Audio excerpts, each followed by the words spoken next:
C'est après l'exposition Goya et la modernité à la Pinacothèque de Paris que j'ai relu Les Maisons du Sourd de Daniel Obi. Mon admiration n'a pas faibli pour la maestria avec laquelle elle ressuscite cet artiste virtuose et visionnaire. Tout au long du livre, on voit avec quelle intensité Goya a embrassé son temps, de quel œil incisif il a observé inlassablement ses contemporains sans jamais les flatter d'ailleurs. Caricatures de bourgeois, croquis du petit peuple de Madrid, scènes de rue, de corrida, de prison, et les dessins de fous, de moines, de mendiants et d'animaux, de vivants, d'agonisants et de morts, tout éclate d'une vérité criante.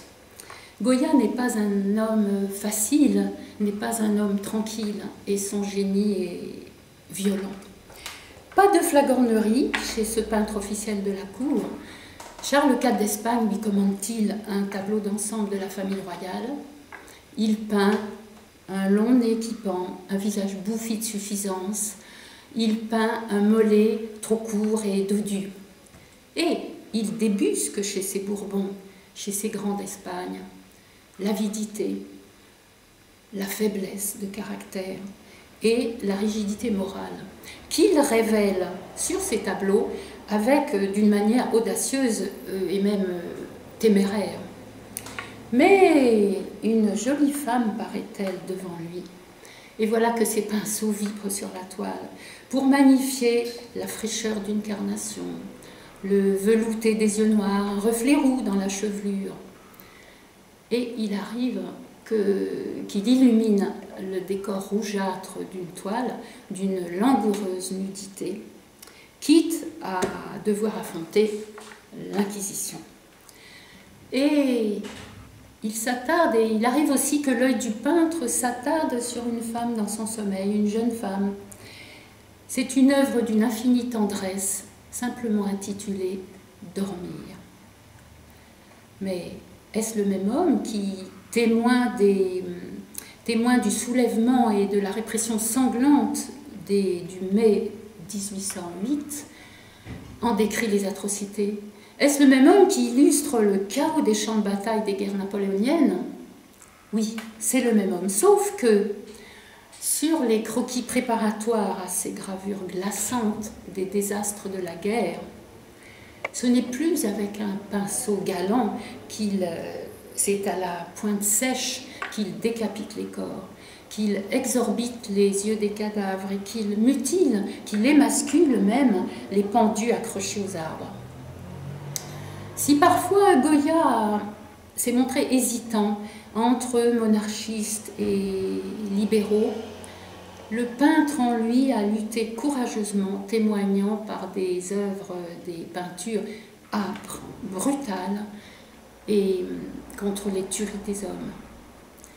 Alors c'est un roman très puissant, constamment éclairé par la loyauté de Daniel Obi envers son sujet, solidement étayé par les témoignages des lettres à Martin Zapater, son meilleur ami, qu'elle avait précédemment traduites.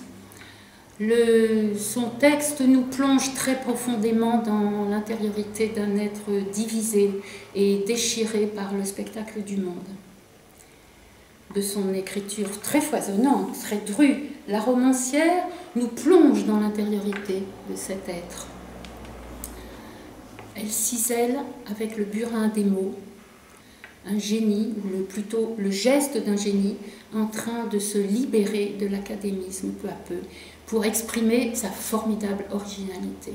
Et enfin, elle accompagne le peintre dans ses dernières années, empli d'une grande tendresse pour le vieux solitaire de Bordeaux. Non sans avoir décrit ces moments de sombre exaltation durant les 2 dernières années avant son exil en France, où, usé jusqu'à la corde par ses propres épreuves et par les tragédies du temps, de son époque, il avait craché ses peintures noires, pinturas negras, à même les murs de sa maison du Sourd, la dernière maison de Goya en Espagne. autre roman, autre perspective. Avec Marcelo, le neveu de Goya, un livre destiné à la jeunesse, Claude Bourguignon nous introduit dans la vie du peintre par le biais d'un jeune neveu arrivé de Fuentedodos en 1800 pour servir d'apprenti au peintre à Madrid. Et c'est donc par le vécu, à travers le vécu de ce garçon de 12 ans, puis de l'adolescent, que nous rencontrerons Goya, alors âgé de 54 ans, déjà sourd, et d'un caractère irritable et renfermé. Que nous partagerons la vie de ce foyer durant de nombreuses années, enfin, que nous pénétrerons à la suite de Marcelo, au début très intimidé, et ensuite beaucoup plus à l'aise évidemment, dans l'atelier du peintre. Pour le moment, Marcelo découvre la capitale espagnole avec ses rues animées, ses maisons aux façades colorées, et il s'amuse avec les gamins du quartier. Il apprend à jouer de la guitare aussi, instrument où très vite il deviendra excellent. Et il se lie aussi d'amitié avec, au cours, à la faveur plutôt d'une visite au palais de la duchesse d'Albe, avec l'un des protégés de la duchesse, le nain Gustavo, un personnage très attachant qui tiendra une grande place dans l'histoire. Et puis voilà qu'en 1808, à l'âge de 20 ans donc, il est plutôt plongé dans la tourmente de la guerre qui met le pays à feu et à sang. Sa fiancée, Piar, une opposante farouche à la monarchie française installée par Napoléon et imposée par lui aux Espagnols, le convainc de rejoindre les indépendantistes en Aragon. Cet amour de jeunesse, et qui durera très longtemps, le soutiendra aux heures très sombres du double siège de Saragosse. 2 mois de siège en été, 2 mois de siège en plein hiver, et donc la ville absolument, totalement dévastée, les pauvres habitants achevés par les armes, par la famine et par les épidémies. Mais bon, plus tard, Marcelo rejoindra Goya et retrouvera sa belle.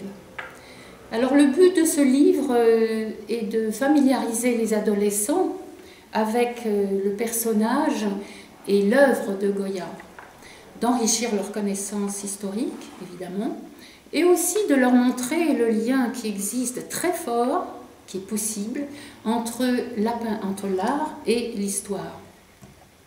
On apprécie donc la structure linéaire de ce récit très facile à suivre, aisé, nourri d'aventures et de développement instructif. On savoure le réalisme des descriptions, la vivacité et le naturel des dialogues entre les jeunes. Et on sait gré à l'auteur d'avoir glissé ça et là de nombreux termes concernant les objets et les usages de la vie courante en espagnol. Détail infime peut-être, mais très important, très bon pour la couleur locale et bien sûr aussi pour la sonorité du texte, parce que la femme nue, c'est bien, mais la maja desnuda, ce n'est pas pareil. Merci.